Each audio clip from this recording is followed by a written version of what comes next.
Radhe Radhe everyone, कैसे हो आप सभी। आशा करती हूँ आप सभी बहुत अच्छे होंगे। तो बस मैं अभी नहाकर और कपड़े धोकर बाहर निकली हूँ। और अभी जो टाइम है ना, क्या कितने बज रहे हैं, अभी 10 बज रहे हैं। तो आज देखिए मैंने इतना लेट नहाया है। वो क्यों नहाया है लेट, चलिए आपको आगे भी बता ही दूँगी कि क्यों नहाया है। अभी पता है मैंने दूसरी बार नहाया है, एक बार मैं पहले नहा चुकी हूँ। तो आज बहुत जल्दी उठ गई थी मैं। आज पंडित जी और मैं 4 बजे हम दोनों उठ गए थे। तो जब से ही बस काम वगैरह कर रही थी, क्योंकि औरत की लाइफ ऐसी ही होती है कि जितने बजे भी उठ जाओ ना, बस उतने बजे से ही काम हो जाता है स्टार्ट। यही एक औरत की ज़िंदगी होती है कि मतलब बस सोकर उठो और लग जाओ काम में, बस यही जीवन है हम सबका। तो बस पूजा तो देखिए मैंने सुबह ही कर ली थी। और देखिए दीपक में बाती थी, तो इस बाती को हम लोग सिराने के लिए रख देते हैं। और देखिए ये है हमारे ठाकुर जी, आप सब भी दर्शन कर लीजिए। और बस इसको पीछे सरका देते हैं। भोग भी देखिए, नाश्ते का जो भोग है ना वो लग चुका है। तो मैंने सुबह उठकर स्नान करके और भोग वगैरह भी लगा दिया था। और यहाँ पर देखिए कोई चीज़ मिस लग रही है आपको, कौन नहीं दिख रहा है यहाँ पर। तो आज देखिए आज पंडित जी बाहर गए हैं, इसलिए वो नहीं दिख रहे हैं। पंडित जी गए हैं आज गाँव, क्योंकि बहुत दिनों से जा नहीं पा रहे थे। घर में ही पाठ पूजा वगैरह उनकी चल रही थी, तो कहीं निकलना हो ही नहीं रहा था। तो आज उनको बहुत ज़रूरी वाला काम था, इसीलिए बस वो सुबह जल्दी चले गए हैं। 7 बजे वो घर से निकल गए थे नाश्ता वगैरह करके। जब भी आज मैं जल्दी उठी थी ताकि वो अच्छे से खा पी कर घर से निकले, क्योंकि मतलब एक तसल्ली होती है जब इंसान घर से खा पी कर निकलते हैं तो फिर कोई दिक्कत नहीं है। वैसे गांव भी हमारा ही घर है, वहाँ पर भी खाने पीने की कोई दिक्कत नहीं होती। लेकिन घर से खाकर निकलो ना तो हम मतलब एक औरत को बहुत ज़्यादा तसल्ली होती है, आप सब समझ सकते हैं। तो बस यहाँ पर नहाने धोने के बाद बढ़िया से चोटी वगैरह कर ली ताकि कम थकावट हो मुझे। और देखिए किचन की स्थिति देखिए पूरी तरह से बुरी तरह से फैली हुई है। सुबह नाश्ता बनाने के बाद पंडित जी को अच्छे से खिला दिया, ठाकुर जी को भी भोग लगा दिया। उसके बाद देखिए मेरे जो रेगुलर के काम है ना, मैंने उनको निपटाया, क्योंकि मेरी एक्सरसाइज वगैरह रहती है, उनको मैं कभी मिस नहीं करती। देखिए काम तो जीवन भर चलेंगे, लेकिन अपने लिए थोड़ा सा वक्त निकालना बहुत ज़रूरी होता है, ऐसा मेरा मानना है। तो चलिए अब ना मेरे पेट में ना बहुत ज़ोरों से भूख लग रही है। समथिंग 11 बज गए होंगे और अभी तक मैंने कुछ भी नहीं खाया है। तो मैं यहाँ पर अपने लिए बनाना शेक बना रही हूँ। तो बनाना शेक बहुत अच्छा होता है, मुझे बहुत ज़्यादा पसंद है। तो 2-3 चीज़ें डालती हूँ, शायद मैंने पहले कभी शेयर भी किया हो, पता नहीं है। तो बस ये सारी चीज़ें पानी में मिलाकर इसको बनाऊँगी, बहुत अच्छा लगता है और बहुत ज़्यादा हेल्थी होता है। और आराम से कूलर में बैठकर तसल्ली से मैं ये पीने वाली हूँ, क्योंकि इस टाइम में बहुत ज़्यादा थक चुकी हूँ। सुबह हम औरतों की ज़िंदगी में बहुत ज़्यादा काम होते हैं। जब से हमारी आँख खुलती है तब से ही मतलब काम स्टार्ट हो जाते हैं, बिल्कुल भी टाइम नहीं मिलता। तो बस अभी तसल्ली से बैठकर मैंने यहाँ पर बनाना शेक पिया है, थोड़ा सा राहत मिली। क्योंकि अब सबको मैंने बताया भी है, क्योंकि सुबह सुबह जो है ना भूख बहुत ज़्यादा लगती है मुझे। तो अब थोड़ी सी मुझे राहत मिली है। तो मैं अब घर के जितने भी काम हैं उनको निपटाऊंगी। अभी मुझे खाना भी बनाना है, क्योंकि सिर्फ नाश्ता ही बना है, अभी खाना नहीं बना है। तो खाने की भी मुझे यहाँ पर तैयारी करनी है। तो यहीं बैठकर आज पालक रखी हुई है हमारे यहाँ पर, तो बस आज मैं शांति से बैठकर यहाँ पर पालक को छाँटूँगी। क्योंकि पालक को छाँटने के लिए बहुत ज़्यादा मतलब पेशेंस की ज़रूरत है, इसमें बहुत ज़्यादा टाइम लगता है। इस पालक को छाँटने में मुझे कम से कम आधा घंटा लग गया। तो बहुत ज़्यादा कचरा निकलता है पालक में, एक एक पत्ती को निकालो, फिर इनको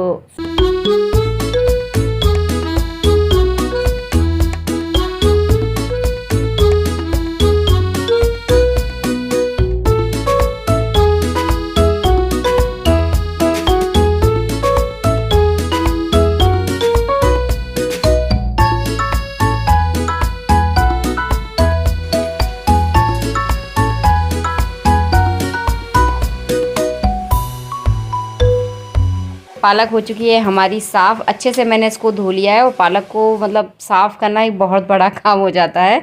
अगर किसी को बहुत ज़्यादा जल्दी हो तो पालक की सब्ज़ी आप बिल्कुल भी मत बनाना, क्योंकि इसमें बहुत ज़्यादा टाइम लगता है। बनने में इतना ज़्यादा टाइम नहीं लगता, इसकी जो साफ़ सफाई करने में बहुत ज़्यादा इसमें टाइम लग जाता है। तो यहाँ पर मैं सिर्फ सूखी सी सब्ज़ी बनाऊँगी पालक की, तो वो बहुत अच्छी लगती है। वैसे घर में बहुत ज़्यादा देखिए किसी को ज़्यादा पसंद तो है नहीं, लेकिन फिर भी कभी कभार बना लेती हूँ, ताकि थोड़ी सी जो हेल्थी सब्जियाँ हैं खाना बहुत ज़्यादा ज़रूरी होता है। तो सिंपल जीरे और हींग में मैंने इसको छौंका है, पिसे हुए टमाटर डाल दिए हैं और बेसिक से जो डेली के मसाले होते हैं वही सारे मसाले डाल दिए हैं। और इसमें इसको सीटी लगाने की ज़रूरत तो देखिए होती नहीं है, सिंपल इसके कुकर के ऊपर मैंने ढक्कन रख दिया था, उसमें आधा घंटे में पककर ये तैयार हो गई है। स्लो आंच में मैं हमेशा जो हरी सब्जियां होती हैं उनको स्लो आंच में बनाती हूँ, जो ताकि उनका जो टेस्ट है ना वो ख़त्म नहीं होता। यहाँ पर देखिए मेरी रोटी वगैरह भी बन चुकी है और सारे बर्तन भी मैंने यहाँ पर साफ़ कर लिए हैं।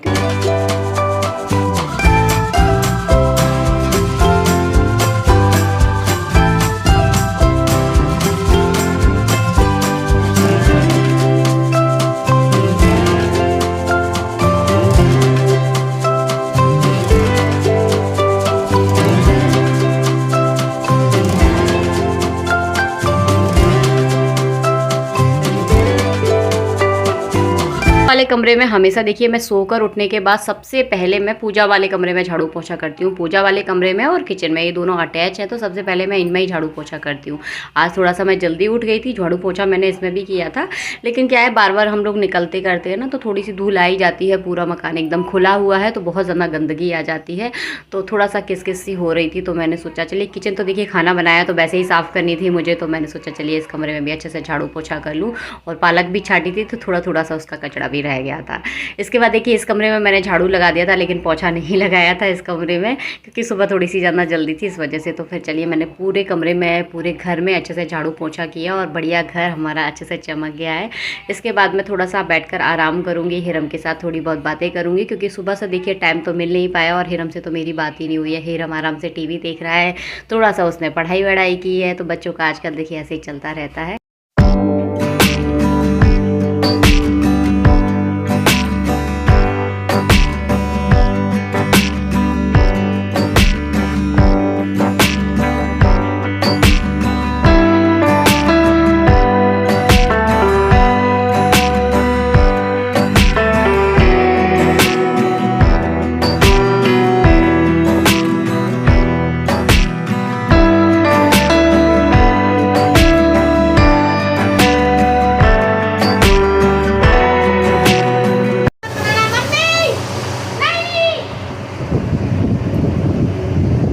अपने काम में लगी हुई थी, तो देखिए हिरम ने बिल्कुल भी अच्छे से राइटिंग नहीं की है, और देखिए यहाँ पर मुझे मनाने की कोशिश कर रहा है। तो बच्चों का ऐसा ही रहता है, पहले पढ़ते नहीं है, फिर मम्मी से ऐसे चिपकते हैं।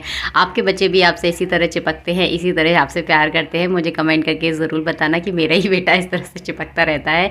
बस मैं फ्री होकर लेटी और बस मेरे पास आकर बैठ जाता है, तो ये बच्चों की आदत होती है। तो हिरम के साथ कुछ ऐसा ही है, क्योंकि अकेला है हिरम, तो आगे पीछे बस मेरे ही आगे पीछे घूमता रहता है। जब मैं काम करती हूँ तो वो पढ़ाई कर लेता है, टीवी वगैरह देख लेता है, और मैं जैसे बैठी वैसे ही मेरे पास आकर बैठ जाता है, मुझसे इस तरह से चिपकता है। तो बस अपनी बातें सुना रहा है कि मम्मी मैंने आज कौन सा गेम खेला, कौन सा गेम उसने डाउनलोड किया है, तो बस यही सारी जानकारी वो मुझे देता रहता है। खाना वगैरह देखिए हम दोनों का हो चुका है, तो बस इसी कमरे में हम अपनी पूरी दोपहर जो है ना इसी कमरे में निकालेंगे। सामने कूलर चल रहा है, ठाकुर जी और हम इसी कूलर में बैठकर अपनी दोपहर निकालते हैं। थोड़ी सी कभी नींद आ जाती है तो सो जाते हैं, वैसे कि ज़्यादातर हम लोग सोते नहीं है। मैं अपना मोबाइल वगैरह चलाती रहती हूँ, हिरम अपना कुछ पढ़ता है, कुछ बातें करता है, कुछ मन करता है तो कभी गेम वगैरह खेल लेते हैं। तो इसी तरह से जो दोपहर है ना वो हमारी बीत जाती है। इसके बाद देखिए पंडित जी आ गए हैं, अभी 4 बजे का टाइम है, धूप आपको दिख रही होगी। तो देखिए पंडित जी क्या खास चीज़ लेकर आए हैं। देखिए बहुत सारे बेलपत्र लेकर आए हैं। ये गर्मियों में बहुत ज़्यादा ठंडे होते हैं, पेट के लिए बहुत ज़्यादा लाभदायक होते हैं। जिनको गर्मी की बहुत ज़्यादा प्रॉब्लम है ना उनके लिए बहुत अच्छे हैं। तो हमारे गाँव में इसी तरह के बेलपत्र लगते हैं। बेलपत्र के 3-4 पेड़ है, तो बहुत सारे बेलपत्र उनमें लगते हैं। तो आज बस लेकर आए हैं, गए थे तो। और इन बेलपत्रों का शरबत बहुत अच्छा बनता है, गर्मियों में बहुत ज़्यादा हेल्दी भी होता है, बहुत बढ़िया रहता है। तो मैं आज इसका शरबत बनाऊंगी और आप लोगों के साथ शेयर भी करूंगी कि किस तरह से बनाते हैं। कोई ज़्यादा कठिन नहीं है, सिंपल सादा तरीके से बनाया जाता है। और हम सब महिलाओं का यही काम होता है कि हस्बैंड जब भी बाहर जाते हैं तो कुछ ना कुछ लेकर आते हैं और हम उनको अच्छे से व्यवस्थित करके रखते हैं। तो यही एक महिलाओं का काम रहता है। तो बस हवन की लकड़ियाँ भी पंडित जी आज लेकर आए हैं, क्योंकि हवन तो देखिए हमारे यहाँ आए दिन होता ही रहता है। आए दिन क्या, हमारे यहाँ रोज़ ही हवन होता है। तो लकड़ियाँ जो है ना हवन की बहुत ज़्यादा लगती हैं हमारे यहाँ पर। तो इसी तरह की लकड़ियाँ गांव में तो देखिए आसानी से मिल जाती हैं, तो बहुत सारी लकड़ियाँ इकट्ठी ला के रख लेते हैं, तो बिल्कुल भी दिक्कत नहीं होती, हवन आराम से हो जाता है। हवन में हम हमेशा पीपल की, छोले की लकड़ियों का यूज़ करते हैं, जो कि बहुत अच्छी होती है। इनसे आप पीपल की और छोले की लकड़ियों से आप हवन कर सकते हैं। किसी ने मुझसे पूछा था तो मुझे वीडियो एडिट करते करते देखिए याद आ गया, तो आपको मैंने बता दिया। फिर से रिपीट कर रही हूँ, छोले या पीपल की लकड़ी से आप हवन कर सकते हैं। और अलग अलग मनोकामनाओं के लिए अलग अलग लकड़ियों से हवन किया जाता है। ये छोला और पीपल ऐसा होता है कि मतलब इसमें आप किसी भी देवी देवता का हवन आप कर सकते हैं, तो ऐसा रहता है। देखिए पन्नी में पैक करके रख दी है मैंने। अब चलिए इनको बेलपत्र को भी उठा के रख दूँ और इसका फटाफट बनाती हूँ शरबत, क्योंकि पंडित जी थके आ रहे, गाँव से आए हैं। गाँव में देखिए गर्मी बहुत ज़्यादा होती है, क्योंकि इतनी लाइट वगैरह की इतनी सुविधा नहीं होती, तो उनके लिए फटाफट चलिए शरबत बनाती हूँ। तो देखिए मैं जो बेलपत्र का शरबत बनाती हूँ उसे बनाती हूँ पानी में। बहुत सारे लोग इसे दूध में भी बनाते हैं, उसमें काली मिर्च डालते हैं और वो भी बहुत अच्छा लगता है। मैंने एक बार पिया है, लेकिन मुझे पानी वाला जो शरबत है वो मुझे बहुत ज़्यादा पसंद है। तो मैं कैसे बनाती हूँ तो चलिए आप लोगों के साथ यहाँ पे बता दूँ। सिंपल ज़्यादा तरीका है, कोई ज़्यादा कठिन तरीका नहीं है। तो पानी में इस गूदे को देखिए मैंने अच्छे से निकाल लिया है। चम्मच से ये गूदा बहुत अच्छे से निकल जाता है, तो मैं इसे चम्मच से पूरे गूदे को निकाल दूँगी। थोड़ा सा इसमें ठंडा पानी डालूँगी, क्योंकि शरबत जो है ना गर्मियों में ठंडा बहुत पसंद आता है। है। और बस इस गूदे को मैंने अच्छे से मिसिल दिया है, जैसे कि हाथ से या आपके पास कुछ और मिसिलने का साधन हो तो आप उससे मिसिल दें। मिसिलने के बाद इसे बढ़िया से आप छान लें, क्योंकि इसमें बीजे रहते हैं बड़े बड़े और जो कि कड़वे होते हैं, उनको आप मिक्सी में नहीं पीस सकते। अगर आप उसे पीस लेंगे तो वो शरबत जो है ना वो कड़वा हो जाएगा। तो इसको मैंने अच्छे से छान लिया है उस गूदे को। इसमें अगर आप मीठा खाना पसंद करते हो तो उसमें चीनी मिला दीजिए, तो थोड़ा सा मीठा लगने लगता है। वैसे भी जो बेल का फल जो होता है उसमें थोड़ी सी मिठास रहती है। बहुत सारे लोग उसको ऐसे ही सिंपल चम्मच से खा सकते हैं, मैं सिंपल चम्मच से खा लेती हूँ, मुझे बहुत अच्छा लगता है ये। इसका बहुत अच्छा सा एक टेस्ट आता है। तो देखिए बनकर हो गया है तैयार। यहाँ पर देखिए पंडित जी बहुत ज़्यादा थक गए हैं, क्योंकि अब आना जाना थोड़ा सा कम रहता है तो थकावट तो समझिए हो ही जाती है, और गर्मी इतनी ज़्यादा पड़ रही है कि बहुत ज़्यादा